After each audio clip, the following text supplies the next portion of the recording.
ఎన్నికలు అయిపోయినాయి, పందెం కోళ్ళు కూస్తా ఉన్నాయి. కూసే కోళ్ళన్నీ కూడా ప్రజల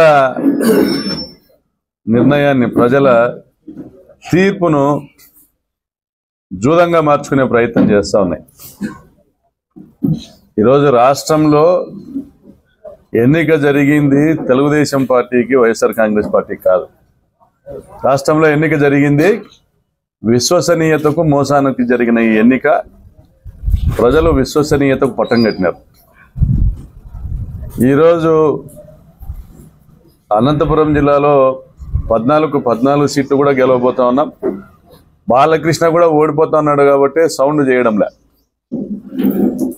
బాలకృష్ణ ఆల్రెడీ చాప చుట్టి జెండా ఎత్తేసినాడు. మరి బాలకృష్ణ ఓడిపోతా ఉన్నాడు, కుప్పంలో చంద్రబాబే ఓడిపోతా ఉన్నాడు, పీఠాపురంలో పవన్ కళ్యాణే ఓడిపోతా ఉన్నాడు. 164 సీట్లు గెలవబోతా ఉన్నాం. మరి మే 4న కేవలం 4 సీట్లకు పరిమితం కాబోతా ఉన్నాడు చంద్రబాబు నాయుడు. సింహం విదేశాలకు పోయింది, 1వ తేదీ దిగుతారు, 4వ తేదీ జూలు విదిలించబోతా ఉంది. 4 సీట్లకే తెలుగుదేశం పార్టీ పరిమితం కాబోతా ఉంది. జనసేన బీజేపీ కలిసి మరొక 7 సీట్లు, జనసేన బీజేపీ కలిపి మరో 7 సీట్లు. మరి ఇంతలా వార్ వన్ సైడ్ అయితే, మరోవైపున తెలుగుదేశం పార్టీ వాళ్ళు ఏదైతే చంద్రబాబు నాయుడు వారసులు ఉన్నారో 2 ఔన్సులు వేయాలా, పేకాడి పడుకోవాలని చంద్రబాబు నాయుడు ఏదైతే ఒక సందేశం ఇచ్చినాడో దాన్ని ఫాలో అవుతున్నటువంటి జూదగాళ్ళు టీడీపీ పార్టీకి సంబంధించిన వాళ్ళందరూ కూడా ప్రజల్ని పేకాడేసుకున్న వాళ్ళు గతంలో ఇప్పుడు ఎన్నికల్లో పోగొట్టుకున్న డబ్బును సంపాదించుకోవడానికి ఒక హైప్ క్రియేట్ చేస్తా.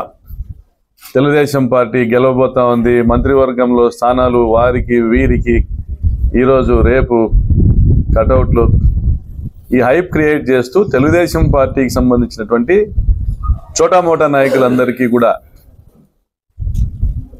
ఆశ కల్పించి వాళ్ళు అప్పులు చేసి పందాలు కట్టేటట్లు తీసుకొస్తా ఉన్నారు. మరి అటువైపు వైఎస్ఆర్ కాంగ్రెస్ పార్టీ తరఫున పందాలు కట్టేది కూడా ఎన్నికల్లో ఓడిపోతా ఉన్నటువంటి వాళ్ళ అభ్యర్థులే బినామీల చేత. ఎన్నికల్లో పోగొట్టుకున్న డబ్బుల్ని సంపాదించుకోవడానికి వైఎస్ఆర్సీపీ తరఫున పోటీలు వాళ్ళే పెడతా ఉన్నారు, పందాలు వాళ్ళే కాస్తా ఉన్నారు. ఇటువైపు ప్రచారము తెలుగుదేశం పార్టీ గెలవబోతా ఉందనేసి ప్రచారం చేసి తమ పార్టీ క్యాడర్కి సంబంధించినటువంటి, తమ పార్టీ కార్యకర్తలకు సంబంధించినటువంటి డబ్బులను కొట్టేయడానికి తెలుగుదేశం పార్టీ అభ్యర్థులు చేస్తున్నటువంటి కుట్ర ఇదంటే పాము తన గుడ్లను తానే మింగినట్లు. మరి ఈరోజు ఎన్నికల్లో ఎక్కడ పోయినా కూడా వైఎస్ఆర్సీపీ అభ్యర్థులందరూ కూడా జగనన్న చేసిన పథకాల గురించి చెప్పి ఓట్లు అడిగాం, అన్నం పెట్టిన జగన్మోహన్ రెడ్డి గారిని గెలిపించమని ఓట్లు అడిగాం. మరి తెలుగుదేశం పార్టీ అభ్యర్థులందరూ కూడా వైసీపీ అభ్యర్థులు మమ్మల్ని తిడతా, మేము అధికారంలోకి వస్తే తొక్కుతాం, తోలు తీస్తాం, పెడతాం అనేసి వాళ్ళ వీరాంగాలతో ఎలక్షన్ ప్రచారం మమ అనిపించినారు తప్ప కనీసం చంద్రబాబు నాయుడు ఎజెండా గురించి కానీ, చంద్రబాబు నాయుడు ఏదైతే ప్రకటించినటువంటి సూపర్ 6 గురించి కానీ మాట్లాడేటువంటి ధైర్యం కూడా చేయలేదు. ఎందుకంటే వాళ్ళకే నమ్మకం లేదు చంద్రబాబు నాయుడు పచ్చి మోసగాడు అనేసి. ఈ రాష్ట్రంలోని తెలుగుదేశం పార్టీ అభ్యర్థులు అందరూ కూడా నమ్ముతా ఉన్నారు. చంద్రబాబు నాయుడే పథకాలు ఏం లేవు, ఎట్లయినా అమరావతిలో ఇన్వెస్ట్ చేద్దాం, మంచి రిటర్న్స్ వస్తాయి అని కూడా మాట్లాడినటువంటి ఒక ఆడియో కూడా వైరల్ కావడము,